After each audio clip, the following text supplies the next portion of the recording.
Hi, Michelle Martin. Welcome to Your Health, Your Wealth. Over the past month, we've been discussing the need for integrated shield plans, the factors to consider when deciding on an IP for yourself, and we've even shared questions that you can choose to put to your provider. Today, we're focusing on riders and how you can figure out which riders are necessary for you.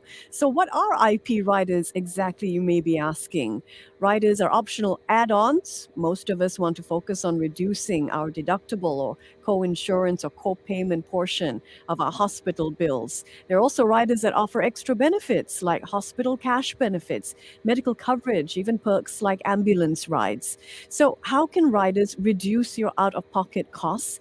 And how can you navigate the world of riders out there to evaluate the various options based on your needs, your sense of what's affordable to you? Because remember, you will have to factor in the cost of riders with your annual premium costs.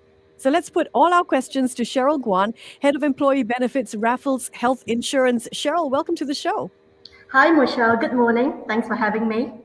Great to speak with you. Now, some listeners may have previously bought an IP rider which covered 100% of their medical costs, but we do know that from 1st of April of last year, all IP riders will require a minimum of 5% copayment, including renewals of existing IPs that previously had full riders. So, Cheryl, given the changes in the rider landscape, help us understand riders in today's context. First and foremost, what is a rider, and can you share some examples to illustrate how they work? Sure, Michelle. So, a rider effectively is additional coverage that you can buy that pays for things that typically your shield plan wouldn't pay for. So, you've mentioned two of them, deductible and co-payment. So, deductible effectively, it is the amount that you need to pay towards medical expenses before your shield plan even kicks in. Whereas a co-payment is what you pay, a percentage that you contribute towards any residual medical expenses after your shield policy kicks in. So if I can illustrate that by way of an example, say Mhm. if you have a shield policy and there is a $2 deductible and there is a 10% co-payment, and you go into the hospital and you've got a bill for $10. So before you can even claim on your shield insurance, you've got to pay the first $2, and that's your deductible. After that, your shield policy kicks in, and of the residual $8, you have a co-payment of 10%. And so you pay another 80 cents. So the total amount of out-of-pocket expenses that you will pay, in this case, will be 280, and then your shield policy picks up the remainder 720. And you're quite right that there's been a change in the regime. And really, it's about encouraging circumspection in healthcare expenditure so that in the long run, we can better manage healthcare cost inflation, we can keep healthcare premiums affordable, and it's not just for us, but it's for our children and future generations. All right, Cheryl, thank you very much for that clear explanation. What are the considerations that one should keep in mind when deciding on which rider to pick for themselves? I mean, is a rider really necessary? How do we figure out that question? Okay, so I think at the end of the day, a rider, in the whole essence of it, it is protection, is financial risk protection against hefty hospital bills. And whether or not you choose a rider, it ultimately depends on your own risk appetite and whether or not how big an appetite or tolerance you have towards large hospital bills. So if I can give an example, so myself, I've got a rider, and when it comes to medical expenses, I tend to take a more conservative approach. My risk tolerance is low. So, as opposed to, let's say, an investment portfolio where I may take a more robust position, I am decidedly a lot more conservative where medical expenses are concerned. So at the back of my mind, I'll be thinking, you know, life is dynamic, things change. Even if I were to look at certain medical expenses right now and I think, okay, this is not an issue for me, I can quite comfortably pick it up. But what happens in the future? Things are dynamic. You may become a mother, your aged parents might need taken care of, and in that sense, your financial burden, your financial responsibilities, they increase. Can you still afford the level of care without a rider if, let's say, there are huge hospital bills? So those are the kind of things that I would think about, my tolerance towards it. And the other thing that I would also think about is that however we might try to put in logic and intellectualize the situation about whether or not to buy a rider. As and when you need a rider, it's when you get sick. And when you are sick, certain things will unexpectedly happen. For example, there are certain emotions that you need to deal with. There are certain unexpected events. Some of it is involuntary and so on. And you would rather have that kind of buffer to deal with those situations that may arise so that you heal properly as opposed to worrying about financial concerns. So those are separate set of considerations that I would take into consideration to give myself additional buffer so that I wouldn't worry that much about the cost of the care that I may need. Oh, thanks for the example, Cheryl. I wonder if I can dig a little into that so the listeners get some clarity. So, for yourself, when you say you're risk averse, so to speak, are you looking then at maximum coverage, a rider that will give you maximum coverage? Some people also look at, say, the maximum amount of deductible that they're willing to pay because they value more cash in pocket. Yeah, so that's the thing. Um, So when it comes to a rider, what it really takes care of are circumstances that you have no control over and you don't know what might happen. Mm-hmm. So you could say, I would prefer to put this towards savings and so on.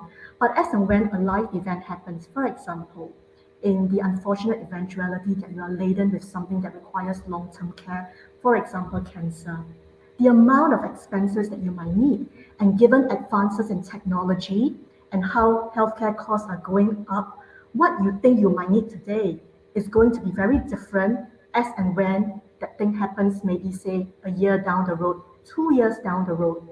And what if you have a certain rare form of cancer that needs more aggressive treatment?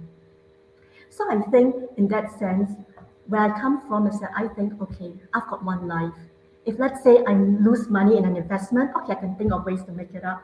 But this is the only life I will ever have. And so therefore it's a more conservative approach.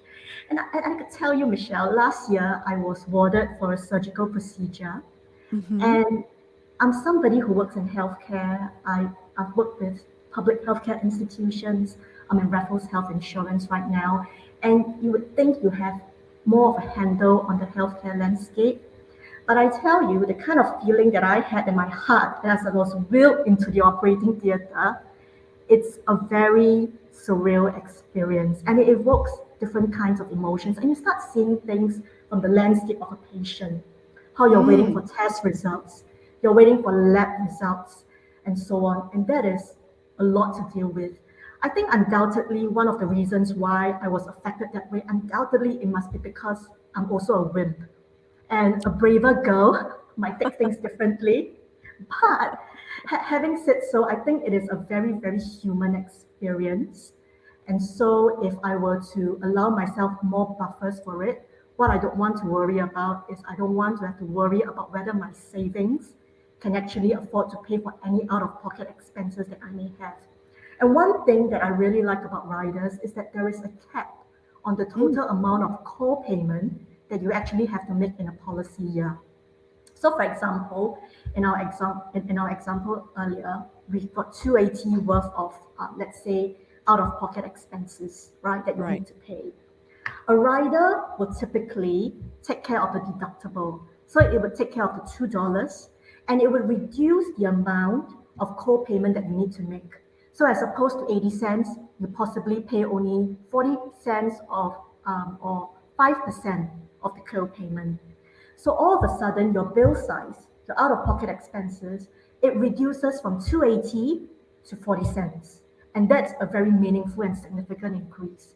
280 is of course a stretch. It could be 2008, it could be 28,000. We don't know. But this effectively is what a rider does.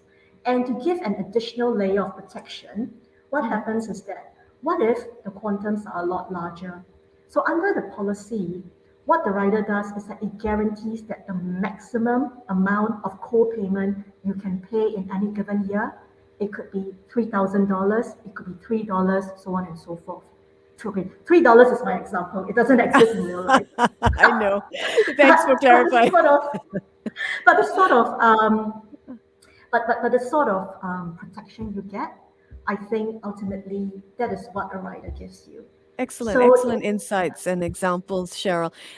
Before we go to our break, I want to fit this one in. What sort of costs are we looking at when it comes to riders, Cheryl? How can we pay for our rider? Because MediSave savings cannot be used to pay for riders. Is that right? that's absolutely right. So riders must be paid for in cash. You can't use Medisave for it.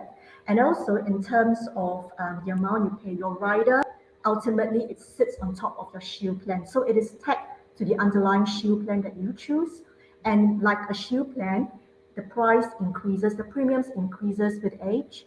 So, for Mm-hmm. example, typically in the market, if say you're a 40-year-old and you're looking at, let's say, a rider that gives you, it covers the deductible and it covers, let's say, 5%, and it reduces the co-payment to 5%. What we are looking at is about $600 worth of premium. It increases with age. So by the time you're 50 years old, the premium for the rider could be in the region of about 800 to 900 thereabouts. In a lifetime, so studies have shown that in a lifetime, if we were to cumulatively pay for riders, you're looking at a cost of about 140,000. So Wow. that's 140,000 worth of, let's say, cash that you need to put towards it. Mm-hmm. So at RHI, what we've tried to do is that we understand that affordability may be an issue, and there are different segments of the market. There may be some of our policy holders who just want bare bones protection, protection against the deductible, protection against the co-payment. And there are others who might like that protection plus additional perks, such as the ambulance fees that you were talking about, and for example, accommodations, and also, for example, TCM, aftercare, post-op, that sort of thing. So we have two kinds of product, but for the basic rider that we have, well, what it does is that if we look at the cost of it, and we are trying to keep the cost of it low in Mm-hmm. order to lower financial barriers to access healthcare, and that is about 45% lower than the 140,000 that we spoke about earlier. And that is something that we did it quite deliberately because we feel that if we were to provide financial risk protection, then this bare bones package is something that we feel is most affordable to most policyholders. All So as right. opposed to 140,000, you end up paying about 65,000 over a lifetime. Wow, that's a big difference. Yeah. Big difference. Thank you, Cheryl. Coming up, we're going to find out what happens when you actually exercise your rider. Do the price of your premiums rise? And if so, by how much? That's still to come. Speak to our Raffles Health Advisor to learn more about our Raffles Shield A plus Raffles Hospital option. For more information, visit www.raffleshealthinsurance.com. Money and Me on Your Money, only on Money FM 89.3. You're listening to Your Health, Your Wealth. We're understanding your integrated shield options. I'm Michelle Martin. There are many types of riders that can provide additional coverage to your integrated shield plans. Now, essentially, riders reduce the amount that you pay out of pocket for your co-insurance and deductible, and they can also cap the amount you may have to pay for your entire bill. So they can reduce the worries of massive medical bills should you need to seek treatment, of course. Cheryl Guan from Raffles Health Insurance has been joining me all this morning, and she's been sharing some terrific insights on what you need to understand about riders before picking one up for yourself. Cheryl, when it comes to particular instances, are there people who choose to forego a rider, and why would they choose to do that? Yeah, so in fact, based on a study that's been done recently, about 40 to 50% of Singaporean policyholders actually do not hold riders. So one of the reasons could be because this to pay for a rider, you need to pay for it in cash. You can't use your MediSave to pay for it. The other reason may be because people actually don't think they need riders. They may think, okay, whatever I have, I put it towards savings, and whatever out of pocket expenses, it is still manageable and I could deal with it. And like I said, I think there is no right or wrong. The Mm-hmm. decision to hold a rider, it's a very, very personal decision, depending on your risk tolerance, your risk appetite. But typically, those are the two common reasons that we see about why people do not purchase riders. Cheryl, help us understand what happens when people actually use their policy. I mean, does the price of the premium or the rider rise? And if so, how much by? Okay, so recently there's been a move towards claims-based pricing by some insurers. So some members of the industry have adopted the position that when you use your rider, you incur claims, then your premium of your rider rises in tandem. And it could be a certain percentage depending on the kind of provider you choose, whether it's public, it's private, and the amount incurred, and so on.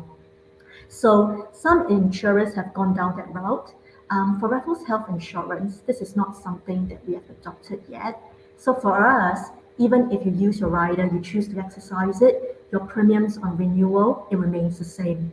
It doesn't go out with the claims that you've made. Excellent. Now, what if I change my mind about my rider? Can I make a change quickly? Yes. So if let's say you've been on a rider and you feel that okay, I may not need this rider anymore, and you decide to drop it, no problem. You can do so without it affecting your base plan. So your base coverage still remains the same. And if you decide to take it up in the future, you can still take it up. It's not an issue. The only little hassle that you might need to go through is that you might need to go through underwriting again to see what is your state of health then, has there been any changes to what is your health status and so on. And if there are changes, then perhaps, for example, any conditions, it might be excluded and so on. So then what it does is that the break in coverage might lead to certain changes in coverage conditions, but certainly it is still open to you to go through that underwriting process and pick up a rider again. All right. Before we tackle our final question of the day, Cheryl, remind us again the maximum amount of coverage that riders can provide. Okay. So because your rider is ultimately tied to your base shield plan, so the amount of coverage will in turn be incumbent on your base shield plan. So let's say if you choose a shield plan with annual coverage of up to 600,000, so that would be the amount that is also tagged on with the rider. And if let's say you have a higher shield plan, let's say up to 1.5 million, then accordingly, your rider would also respond up to that amount in tandem. All right. And I'm going to give you a final word here, Cheryl. What would you say to someone thinking, what can I do if I'm unsure about whether or not I need a rider? I think the first thing that we need to be very clear about is why are we even considering a rider? So if you're just to recap on some of the previous conversations that you had with my colleagues, when we buy a shield plan, what we're effectively buying is that we are buying choice. We are saying that we want to choose the class of ward, we want to choose whether it's a public hospital or a private institution, and we want to be able to choose our doctors, and we want the freedom to follow our doctor. Let's say, for example, our doctor decides to exit a public healthcare institution and set up shop in private. We're buying choice. With a rider, what you're buying is that you're buying peace of mind. You're buying financial risk protection, you're buying asset protection. That's what you're buying. And you're buying the fact that down the road, when there are unexpected circumstances and you need to receive care, you can receive the care that you need and you deserve without having to worry about out of pocket expenses. So that's the kind of protection that you're buying. Whether or not to buy a rider, ultimately it's a very, very personal um, it's a very, very personal decision. It depends on affordability, what would be within your budget. It depends on, for example, what were your life circumstances then, what other events do you need to provide for. But one thing that I'll advise is that if affordability is a consideration, and if you're looking at riders, and always look at riders in conjunction with the base plans, because the rider sits with the base plan. So rather than say, I would expose myself to out of pocket expenses, maybe look at your needs, and you may not need such a high base plan, But you might want a rider to dovetail with that base plan to provide that protection. That's the first thing. The other thing is that think about long-term sustainability. If I make such a decision now, and then next year, the year after, what may I need? And then the third thing is really ask yourself, if you need a rider and you need it for financial risk protection, do you need the frills? Do you need the ambulance fees? Do you need TCM? Do you even like TCM? And all those things, because the savings are tremendous. So we are looking at 140,000 a year to 65,000, and you could really put a kid through university in Singapore on that kind of money. So those are considerations. But as somebody, and I am decidedly risk averse, I would say take care of your health. Don't be too gung ho about it. Be conservative. And when you're healing, there are a lot of unexpected moments, a lot of unexpected things that you need to deal with. So leave that capacity for that. Don't let financial worries about hospital bills and out of pocket expenses zap that capacity. Because it's the last thing that you want on your mind as you're wheeled into any sort of operation theater. Cheryl, thank you so much for joining us today. It's been completely enlightening. Cheryl Guan heads up the employee benefits practice at Raffles Health Insurance. She's got a background in insurance law and public health. And Cheryl, we can hear your passion about public well-being. I understand you're very interested in lowering the financial barriers to healthcare. We thank you for your clear explanations and thanks for being here. Thanks, Michelle. Money FM 89.3.